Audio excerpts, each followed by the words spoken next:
Wat History Siem Reap, Cambodia Kingdom of Wonder. Angkor Wat is an enormous Buddhist temple complex located in northern Cambodia. It was originally built in the first half of the 12th century as a Hindu temple, spread across more than 400 acres. Angkor Wat is said to be the largest religious monument in the world. Its name, which translates to Temple City in the Khmer language of the region, references the fact it was built by Emperor Sarawarman II, who ruled the region from 1113 to 1150 as the state temple and political center of his empire. Originally dedicated to the Hindu god Vishnu, Angkor Wat became a Buddhist temple by the end of the 12th century. Although it is no longer an active temple, it serves as an important tourist attraction in Cambodia. Despite the fact it sustained significant damage during the autocratic rule of the Khmer Rouge regime in the 1970s and in earlier regional conflicts. Where is Angkor Wat? Angkor Wat is located roughly 5 miles north of the modern Cambodian city of Siem Reap, which has a population of more than 200,000 people. However, when it was built, it served as the capital of the Khmer Empire, which ruled the region at the time. The word Angkor means capital city in the Khmer language, while the word Wat means temple.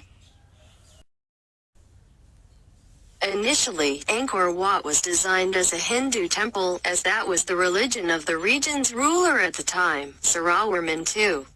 However, by the end of the 12th century, it was considered a Buddhist site. Unfortunately, by then, Angkor Wat had been sacked by a rival tribe to the Khmer, who in turn, at the direction of the new emperor, Jayawarman VII, moved their capital to Angkor Thom and their state temple to Bayan, both of which are a few miles to the north of the historic site. As Angkor Wat's significance within the Buddhist religion of the region increased, so too did the legend surrounding the site.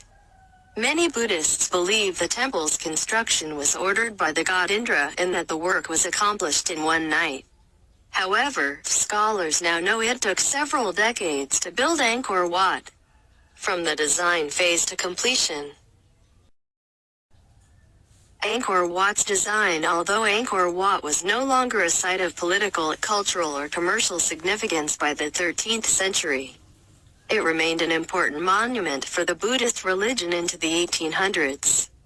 Indeed, unlike many historical sites, Angkor Wat was never truly abandoned. Rather, it fell gradually into disuse and disrepair. Nonetheless, it remained an architectural marvel unlike anything else. It was rediscovered in 1840s by the French explorer Henri Mouhot, who wrote that the site was grander than anything left to us by Greece or Rome. The compliment can likely be attributed to the temple's design, which is supposed to represent Mount Meru, the home of the gods, according to tenets of both the Hindu and Buddhist faiths.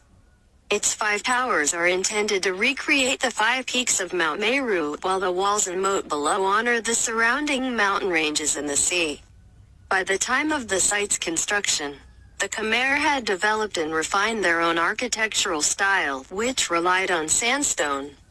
As a result, Angkor Wat was constructed with blocks of sandstone. A 15-foot-high wall, surrounded by a wide moat, protected the city, the temple and residents from invasion, and much of that fortification is still standing. A sandstone causeway served as the main access point for the temple.